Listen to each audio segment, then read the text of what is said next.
why don't you start? Okay, it's Baker and Molassis at the Movies, and we're at 500 Televast Road, Sarasota Cinmeatheque. Sarasota Film Festival owns it, and we're here to watch The Searchers. And I'm here with Gus Molassis. Yeah, we have a lot of room for you if you guys are in the area, or if somebody's out there. And next week, come on down. We've been really filling up this place. It's this Big Sleep and Psycho and a number of films, Citizen Kane, etc. And this is one of the great films of all time. We have a smattering of people here, a smattering of applause, which is what I usually get. But it's like a one-horse town. It is a one-horse. Boom, boom. We can do. That's right, Pilgrim. This is John Ford at his best. This is also John Wayne at his best. Yes, absolutely at his best. Totally. It is a film that is used and taught in every film school worth its weight. For cinematography. Absolutely. And for storytelling. Yes. And it's really a shame that we don't have a full house tonight. I know, I agree. Because last week we did. Because last week in the film festival, I thanked them for putting these out. Yeah, it's great. And that's why, we have to fight for there's great messages in this film. It's about a lot of things. There's a theme of racism and obsession that John Wayne's character has to overcome, and it's just wonderfully done by the master storyteller. Still relevant today when you think about it. Well, it is, and it reminds me of real racism. It's not like everything is like everything is like, oh my God, that Juicy Smoley. What's his name? You didn't think I was going to not bring him in. Exactly, right. We're searching for him. Right. But this is a fabulous film. And in 1956, it was not nominated for one Academy Award. Can you believe that? No. But there was a young man who was voted for best newcomer or by Golden most Globe? Promising. Golden Globe. Yes. Yeah, most promising newcomer. So they just turned the music down. They had some nice Western, country and Western music. I think it was French Western. It was French Western. Yes, it was. And we have Paul coming up now. We're going to cut this short, but we'll see you guys. We'll continue this. Yeah. Yes. We might even do it after. Yes, after. What the heck? The great French filmmaker said, he had disagreements with John Wayne's politics, but he said every time he sees that scene, he picks her up and swoops her in her. Because you don't know. You don't know if he's had that transformation. And they hint, the great John Ford hints as to why, the hatred. He has such hatred for the Comanche, the way you would say the Comanche. John Wayne's, Edward's character, his wife was killed, and they intimate over the years, his brother's wife, is that Debbie, his daughter. If you see the beginning of the film, the way he kisses his brother's wife, it's intimated. It's really beautifully subtle and nuanced. But you also see throughout the movie his rage, his blind rage, his obsession with his hatred, his racism toward the Indians. One of the scenes where he shoots the eyes out of the Indian, so he'll be wandering. That's not a small scene there. That's a big scene. He tells the Reverend, he says, "Reverend, you understand that." It's just so it's a film like last week's film, Big Sleep, and also Fellini's 8.5. One viewing doesn't do it justice. It grows in time. Some of the greatest filmmakers of all time, including Martin Scorsese. I want to read something from him, but I want to get your comments first. When this film came out, it got great reviews. It got some mediocre reviews. It did not get an Oscar nomination. It's literally on most every best all-time list. American Film Institute, Sight and Sound, many magazines. It's called one of the top 10 American films of all time. As I mentioned before, George Lucas, Spielberg, used it as a model. David Lean, when David Lean, the great David Lean, Lawrence of Arabia, studies the film for the outside shots. You cannot do this film in a studio. This was filmed in Monument Valley in Arizona. It was also filmed, those beautiful snow scenes. You guys see those snow scenes? The snow, it's just a painting. There's so many paintings in this movie. John Wayne with the great Jeffrey Hunter there with the snow falling. That was in Alberta. You can't just do it on a back lot. And John Ford loved to shoot at Monument Valley. He shot a lot of his westerns there.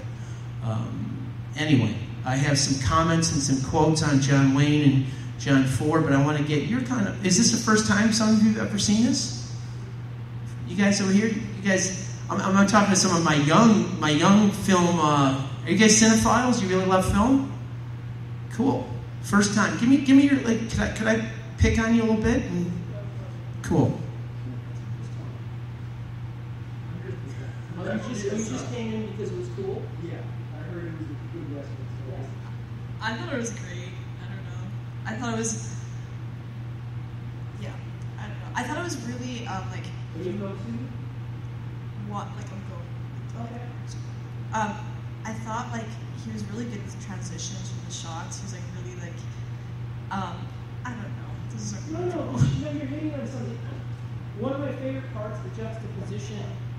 The juxtaposition of... You have one of your most... I tell you, I tear up when I see the Natalie Wood, when he swoops Debbie up in her... And that's Debbie is Natalie Wood. The young Debbie is Lana Wood. And Natalie Wood's sister.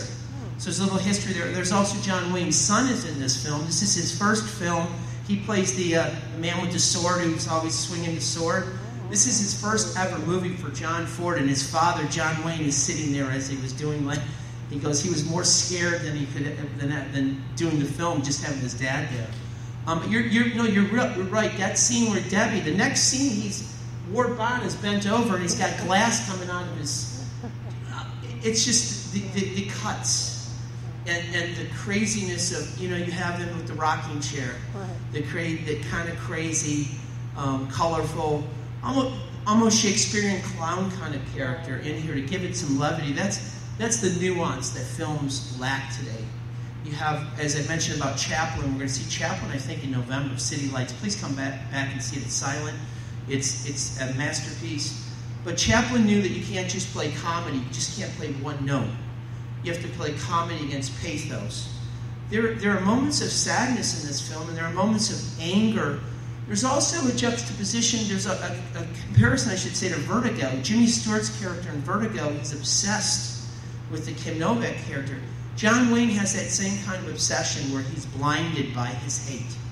He's following. You don't know till the end. Remember when Jeffrey Hunter stands in front of her, and then even that last scene, you don't know what he's going to do. His hatred is such, especially if you put the dynamic that maybe that is his daughter that he had with his brother's wife. So. Sir, have you seen this before? The big screen, big difference. Yeah. You want to comment?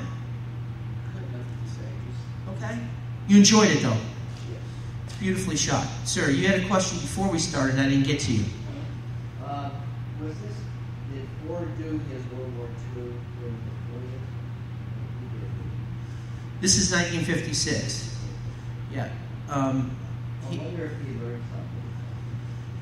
Well, John Ford went over with a number of filmmakers, and he did the Why We Fight series with Capra and a number of and it showed him the. He also won, if I'm not mistaken, he has a 5th best director. He has 4 Hollywood ones, and then I think it's for a documentary, if I'm not mistaken. Yeah, he learned a lot. It's like Frank Capra learned a lot after World War II. It changed him. Jimmy Stewart did not want to make movies after World War II. He came back and he landed It's a Wonderful Life, and you see one of the great performances of all time, being able to play the dark side of after he had seen what he saw over there fighting the war. But he just one of the great directors of all time, and John Wayne, one of his great performances. Sir, you have a comment? This is a favorite of yours? First time I've seen it. Really? Yeah. And my reaction was just how tight it is. Let me. Yeah, go ahead. Just how tight the whole movie is. Every piece related to every other piece. When you say there was never anything gratuitous in it. You're talking about tight in terms of screenplay, in terms of shooting. Story. As the young lady said, shot to shot, transitions, moving the story forward. It's a very tight story, Yes. The whole time. I loved it. Your better half, as John would say. I thoroughly enjoyed it. The humor, I liked the humor in it. Yeah, there was humor. You don't think there's going to be humor, and that's what delineates. I'm going to give you a couple of John Wayne quotes, which I love. Courage is being scared to death, but saddling up anyway. Courage is being scared to death and saddling up anyway, Pilgrim. Life is tough, but it's tougher when you're stupid. Talk low. Actually, John Wayne is the perfect character for a John Ford film because John Ford would not like a lot of dialogue. He said the film, cinematically, I'm going to read you a couple quotes here. Talk low, talk slow, and don't talk too much. John Wayne. Tomorrow hopes we have learned something from yesterday. Never apologize and never explain. It's a sign of weakness. If you got them, excuse my language, if you got them by the balls, their hearts and minds will follow. If everything isn't black and white, I say, why the hell not? That's John Wayne. I want to give you just a little John Ford because I owe it to him. When in doubt, make a Western.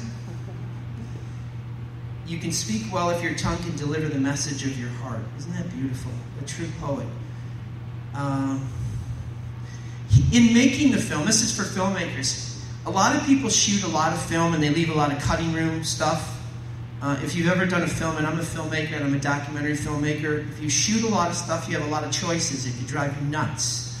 If you don't give them a lot of film to play with, he's talking about the editors now.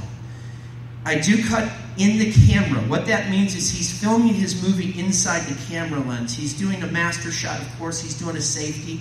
Clint Eastwood shoots a lot like John Ford. He doesn't do a lot of 15 angles and that. He does his master film. Let's go. I do a cut in the camera. Otherwise, if you give him a lot of film, the committee takes over. Boy, is that true. They start juggling scenes around and taking out this and putting in that. They can't do that with my pictures. I cut in the camera and that's it. There's not a lot of film left on the floor when I'm finished. That is truly one of the secrets to his filmmaking. One of the troubles of directors' universities is that they'll make a big picture and then they'll try to top it with the next big picture. Think about the Marvel stuff. Okay, so he would do a film and then he'd relax and do a little small picture. A script is a skeleton that you can work on. If it's a good script, you can do it verbatim. If it's not, then you get a script that you can do verbatim. He wasn't a big fan of the written word. In everything, I want realism. I like outdoor dramas best. On the stage, there is a voice to carry the large share of the drama. In pictures, there is no opportunity for the total gradations that convey such meaning on the stage. The compensating thrill comes in when the stage lacks the long shots that bring in the herd of cattle, massive mountain peaks, a chain of waterfalls, and a huge mob of men and women. This is important because you think about heroes and anti-heroes. Ethan is a flawed human being. He's a flawed human being, but he's heroic, especially in the end. He has a forgiveness gene. He overcomes his hatred. He said here, louse up your character. Get him thrown in jail if possible. Have him arrested for stealing a horse or something. Heroes shouldn't be holier than thou art, mamby-pamby. Heroes shouldn't be clay statues, but they should have feet of clay. That's so good. Oh my God, that's so good. It's so nuanced. And just a couple more. I fear the art of telling stories by motion pictures is becoming lost. Said shortly after the introduction of something, it is too simple to take the easier way of telling the story through dialogue, and thus lose the most vital factor of the motion picture, the motion. Think about that. A lot of what's going on in film today, I like to study people, not just famous people, the rank and file. The most interesting people are the down-to-earth people. A good picture is long on action and short on dialogue. I simply direct pictures. If I had it my way every morning of my life, I'd be behind the camera at 9 o'clock waiting for the boys to say, roll them, because the only thing I really like to do. If you can't do it without relying on the spoken word, then you're not doing it visually, and that's what I intend to do. Yes, one of the great. If somebody said.